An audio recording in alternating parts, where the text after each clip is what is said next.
आदरणीय वसुंधरा राजे सिंधिया जी, मैं भी सौभाग्यशाली मानती हूँ कि आपसे सम्मानित रही।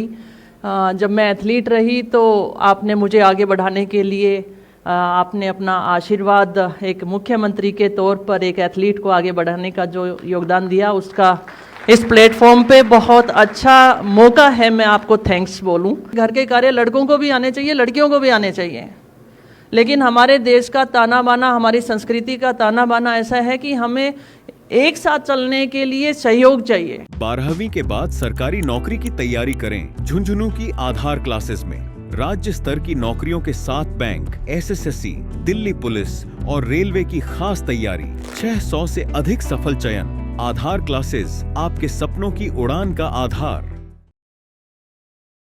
महिला जाट शक्ति संगम और मंच पर मैं सर्वप्रथम आदरणीय वसुंधरा राजे सिंधिया जी, बिल्कुल मेरे से पूर्व वक्ताओं ने बहुत ही अच्छी बात कही कि आप इस मंच पर हम सब के लिए बहुत प्रेरणादायी हैं। आप 2 बार मुख्यमंत्री रही, कुशल नेतृत्व आपने दिया और आप मुख्यमंत्री पद पर होते हुए महिला सशक्तिकरण के लिए बहुत ही शानदार अपनी स्कीमें दी, उसके लिए भी मैं आभार व्यक्त करती हूँ। और आपके आने से पहले पूर्व वक्ताओं ने जो आपसे सम्मानित रही, ठीक मेरी तरह मैं भी सौभाग्यशाली मानती हूँ कि आपसे सम्मानित रही। जब मैं एथलीट रही तो आपने मुझे आगे बढ़ाने के लिए आपने अपना आशीर्वाद एक मुख्यमंत्री के तौर पर एक एथलीट को आगे बढ़ाने का जो योगदान दिया, उसका इस प्लेटफॉर्म पे बहुत अच्छा मौका है मैं आपको थैंक्स बोलूं। Thank you so much. और मंच पर बहुत ही अच्छी वक्ता हमारे बीच में शिल्पा जी और प्रियंका जी, साथ में हमारे विराजमान बैठे हैं सम्मानीय राजाराम जी, सम्मानीय जज साहब, मैं सबका और सम्मानित मंच का अभिनंदन करती हूँ। और समस्त सामने इस प्रोग्राम की जो सफलता दिख रही है वो आप सबकी उपस्थिति की वजह से, और हरिराम जी और उनकी टीम को भी मैं धन्यवाद देती हूँ। आज महिला सशक्तिकरण की जब बात होती है तो मैं कहना चाहूँगी कि शिक्षा निसंदेह सशक्तिकरण की तरफ बहुत मजबूत नींव है। और कोई महिला शिक्षित होकर जब आर्थिक रूप से आत्मनिर्भर होती है तो वो अपना सम्मानजनक जीवन व्यतीत कर सकती है, अपने निर्णय खुद ले सकती है। एक बेटी जो माँ के रूप में, बेटी के रूप में, पत्नी के रूप में, दोस्त के रूप में बहुत सारी भूमिकाएं अदा करती है, और उस समय हम शिक्षा की बात करें, समाज को आगे की बढ़ाने की बात करें तो निश्चित तौर पर ये सब चीज़ें ज़रूरी हैं। पर अब मैं जब सारी चीज़ें सुन रही थी और शिल्पा जी और मैं एक बात भी कर रहे थे मैम कि बेटियों को आगे बढ़ाना चाहिए, शिक्षा देनी चाहिए, लेकिन आप भी समझती हैं समाज को आगे बढ़ाने के लिए शिक्षा जरूरी है, लेकिन सामाजिक ज्ञान भी जरूरी है। आज बहुत ज़्यादा कमी आई है समाज के अंदर और ये दिन प्रतिदिन बढ़ रहा है। बेटी शिक्षित है लेकिन घर का काम नहीं करेगी, ससुराल जाएगी, तो वो चीज़ मुझे अच्छी पसंद नहीं आई।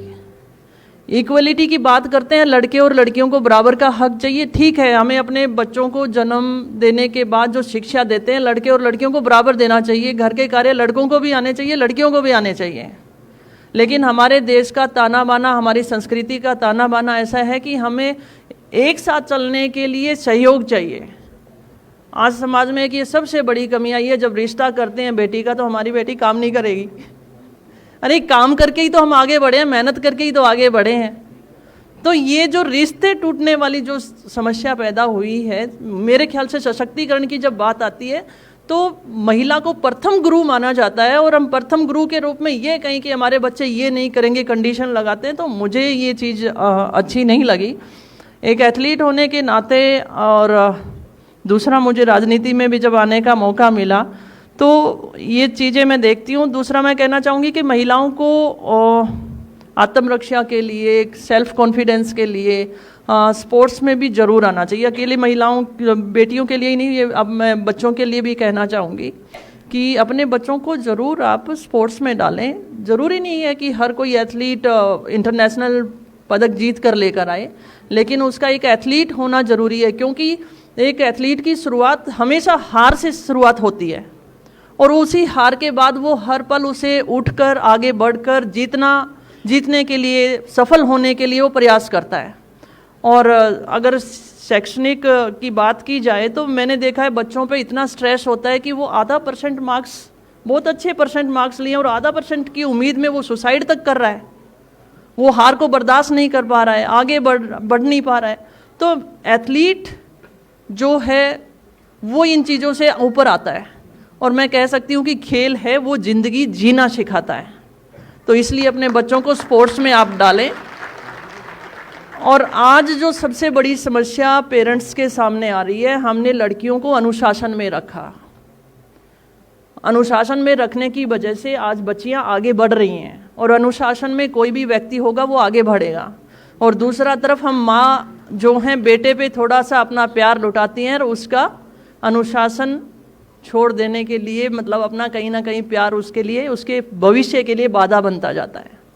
तो आज के युग में मुझे लगता है कि लड़कों की परवरिश ज़्यादा मुश्किल है और उनके लिए बड़ी कठिनाइयाँ आ रही हैं। और आज हमारे पास बहुत अच्छी संख्या में पुरुष हैं, तो मैं इसमें दोनों को ये कहना चाहूँगी कि अपने बच्चों को इस तरफ से हमें विशेष ध्यान देना चाहिए।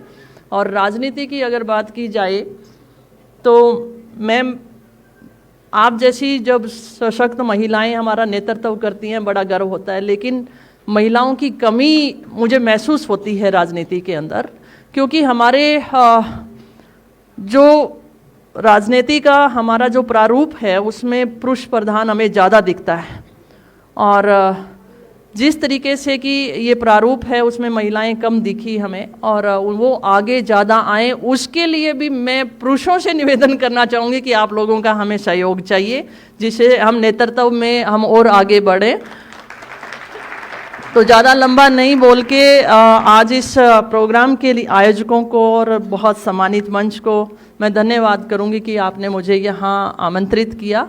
और मुझे आज तक की अपनी इस जर्नी पे गर्व है और जिसमें कहीं ना कहीं मैं हर व्यक्ति को भी योगदान मैं कहती हूँ, क्योंकि विशेष जो हैं वो आप तक पहुँचती हैं, तो यहाँ पर पहुँची हैं। और इसी दर्शकों के कोने में मुझे आगे बढ़ाने वाले मेरे हस्बैंड भी मुझे सुन रहे हैं, थैंक्स उनको भी कहना चाहूँगी। थैंक यू सो मच, धन्यवाद। जय हिंद, जय भारत।